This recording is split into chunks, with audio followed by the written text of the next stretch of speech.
Assalamualaikum warahmatullahi wabarakatuh.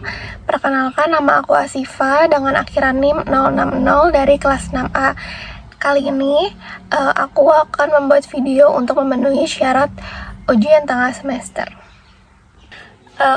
Video kali ini itu akan membahas mengenai berita yang akhir ini lagi menjadi perbincangan karena di Provinsi Jakarta itu lagi dibasminya ikan sapu-sapu di daerah sungai-sungai yang di sekitaran Jakarta, termasuk Sungai Ciliwung. Nah, di dalam Sungai Ciliwung itu banyak sekali ikan sapu-sapu. Mengapa sih ikan sapu-sapu ini dibasmi oleh pemerintah?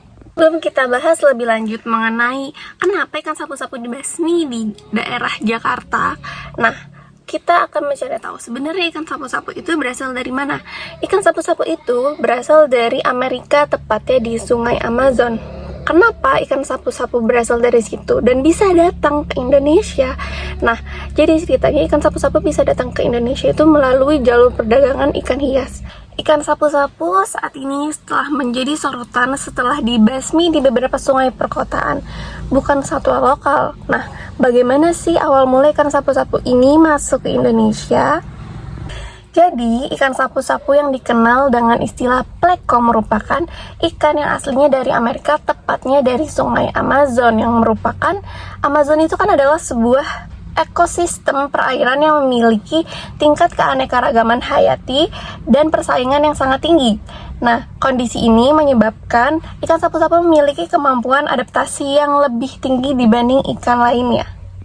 Mengacu dari informasi dari IPB Digitani, ikan sapu-sapu ini yang hidup di perairan itu mempunyai resiko membawa zat toksik atau zat berbahaya atau berasal dari paparan limbah dan juga polusi di kota Jakarta tersebut, dan dapat menyebabkan akumulasi bahan toksik dalam tubuh ikan yang berada di Sungai Ciliwung, dan juga itu bakal membahayakan manusia jika ikan sapu-sapu tersebut dikonsumsi. Jadi kenapa ikan sapu-sapu itu banyak sekali di sungai-sungai Ciliwung dan sungai-sungai yang ada di Jakarta? Karena awal mulanya itu ikan sapu-sapu itu kan ditaruh di akuarium oleh pemiliknya. Nah, karena mulai mengalami peningkatan konsumsi, spesies yang awalnya hanya mengkonsumsi lumut dan juga alga ini mulai memakan telur ikan lainnya. Nah, hal inilah yang membuat pemilik ikan sapu-sapu itu melepaskan ikan sapu-sapunya ke sejumlah perairan tawar termasuk Sungai Ciliwung. Karena tindakan tersebut yang dilakukan oleh pemilik ikan hias sapu-sapu yang membuang ikan hias sapu-sapunya ke daerah perairan tawar atau ke Sungai Ciliwung, nah hal ini juga akan berdampak terhadap ekosistem lingkungan di perairan tersebut. Nah, itu juga akan merusak ekosistem yang ada selain ikan sapu-sapu itu, karena ikan sapu-sapu itu merupakan ikan yang mempunyai daya tahan hidupnya itu cukup tinggi. Nah, karena daya tahan hidupnya itu cukup tinggi, nah ikan-ikan lain itu akan cepat kebasmi karena adanya ikan sapu-sapu tersebut. Salah satu dampak paling nyata adalah terganggunya keseimbangan ekosistem. Ikan sapu-sapu berkembang biak dengan cepat dan memiliki daya tahan tinggi terhadap kondisi air yang tercemar. Ketika populasi mereka bertingkat, mereka juga memulai mendominasi habitat sungai. Akibatnya, ikan-ikan lokal yang ada di sungai tersebut itu lebih sensitif terhadap perubahan lingkungan dan kalah bersaing dalam mendapatkan makanan dan juga ruang hidup. Selain itu, ikan sapu-sapu juga memiliki perilaku yang merusak. Nah, mereka yang sering menggali dasar sungai untuk mencari makan atau membuat sarang. Nah, aktivitas ini itu dapat menyebabkan erosi pada dasar sungai dan meningkatkan kekeruhan air gitu.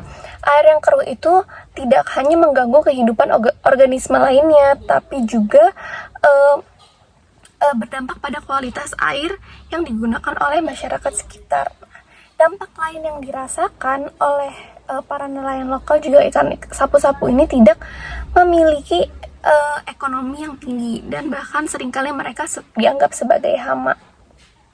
Nah, ikan sapu-sapu juga sekarang ini dapat menjadi sebuah indikator bahwa kondisi lingkungan Sungai Ciliwung itu sekarang tuh sudah tidak sehat. Spesies ini mampu bertahan di air minim oksigen dan juga air yang tercemar, yang berarti keberadaannya dalam jumlah besar itu menunjukkan bahwa kualitas air tersebut itu telah menurun drastis. Nah, namun dalam permasalahan ini bukan tanpa solusi. Nah, akhirnya pemerintah itu mengendalikan populasi ikan sapu-sapu itu dengan adanya perlu berkelanjutan, yang dimana yang sekarang telah dijalankan oleh pemerintah untuk membasmi ikan-ikan sapu-sapu tersebut di daerah Sungai Ciliwung dan sekitarnya, dan juga ikan sapu-sapu itu akhirnya dikubur di tanah sebagai pengganti pupuk nantinya.